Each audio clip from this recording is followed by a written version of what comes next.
Deux Chroniques, chapitre 25. Amathia devint roi à l'âge de 25 ans, et il régna 29 ans à Jérusalem. Sa mère s'appelait Joadan de Jérusalem. Il fit ce qui est droit aux yeux de l'Éternel, mais avec un cœur qui n'était pas entièrement dévoué. Lorsque la royauté fut affermie entre ses mains, il fit périr ses serviteurs qui avaient tué le roi son père. Mais il ne fit pas mourir leur fils, car il agit selon ce qui est écrit dans la loi, dans le livre de Moïse, où l'Éternel donne ce commandement: On ne fera point mourir les pères pour les enfants, et l'on ne fera point mourir les enfants pour les pères, mais on fera mourir chacun pour son péché. Amathia rassembla les hommes de Juda et les plaça d'après les maisons paternelles, les chefs de milliers et les chefs de centaines, pour tout Juda et Benjamin. Il en fit le dénombrement depuis l'âge de 20 ans et au-dessus, et il trouva 300 000 hommes d'élite, en état de porter les armes, maniant la lance et le bouclier. Il prit encore à sa solde dans Israël 100 000 vaillants hommes pour 100 talents d'argent. Un homme de Dieu vint auprès de lui et dit: Ô roi, qu'une armée d'Israël ne marche point avec toi, car l'Éternel n'est pas avec Israël, avec tous ses fils d'Éphraïm.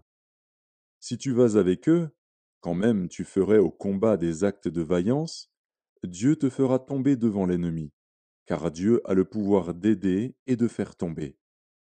Amathia dit à l'homme de Dieu: Et comment agir à l'égard des 100 talents que j'ai donnés à la troupe d'Israël?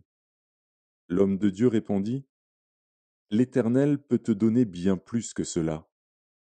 Alors Amathia sépara la troupe qui lui était venue d'Éphraïm, afin que ces gens retournassent chez eux, mais ils furent très irrités contre Juda, et ils s'en allèrent chez eux avec une ardente colère.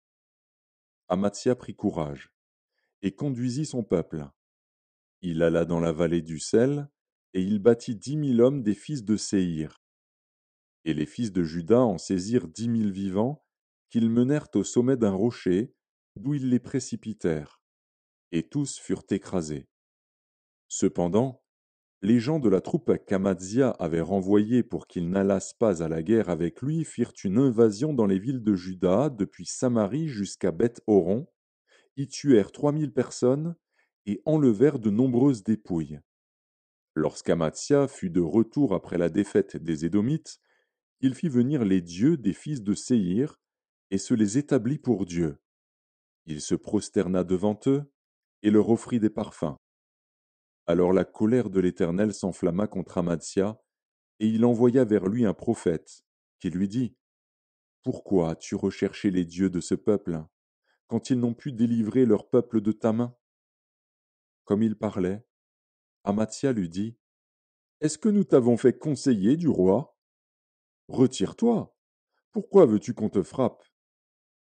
Le prophète se retira, en disant: Je sais que Dieu a résolu de te détruire, parce que tu as fait cela et que tu n'as pas écouté mon conseil. Après avoir consulté, Amatzia, roi de Juda, envoya dire à Joas, fils de Joachaz, fils de Jéhu, roi d'Israël: Viens, voyons-nous en face.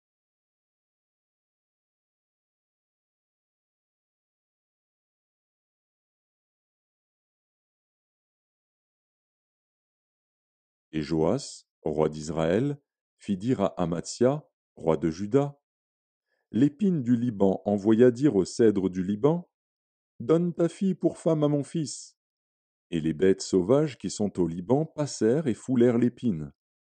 Tu as battu les Édomites, penses-tu, et ton cœur s'élève pour te glorifier. Reste maintenant chez toi. Pourquoi t'engager dans une malheureuse entreprise qui amènerait ta ruine et celle de Juda? Mais Amatzia ne l'écouta pas, car Dieu avait résolu de les livrer entre les mains de l'ennemi, parce qu'ils avaient recherché les dieux d'Édom. Et Joas, roi d'Israël, monta, et ils se virent en face, lui et Amatzia, roi de Juda, à Beth-Shemesh, qui est à Juda. Juda fut battu par Israël, et chacun s'enfuit dans sa tente. Joas, roi d'Israël, prit à Beth-Shemesh Amatzia, roi de Juda, fils de Joas, fils de Joachaz. Il l'emmena à Jérusalem, et il fit une brèche de 400 coudées dans la muraille de Jérusalem, depuis la porte d'Éphraïm jusqu'à la porte de l'angle. Il prit tout l'or et l'argent et tous les vases qui se trouvaient dans la maison de Dieu, chez Obed-Édom, et les trésors de la maison du roi. Il prit aussi des otages, et il retourna à Samarie. Amatsia, fils de Joas, roi de Juda, vécut 15 ans après la mort de Joas, fils de Joachaz, roi d'Israël. Le reste des actions d'Amatsia, les premières et les dernières, cela n'est-il pas écrit dans le livre des rois de Juda et d'Israël? Depuis qu'Amatsia se fut détourné de l'Éternel, il se forma contre lui une conspiration à Jérusalem, et il s'enfuit à Lachis. Mais on le poursuivit à Lachis, où on le fit mourir.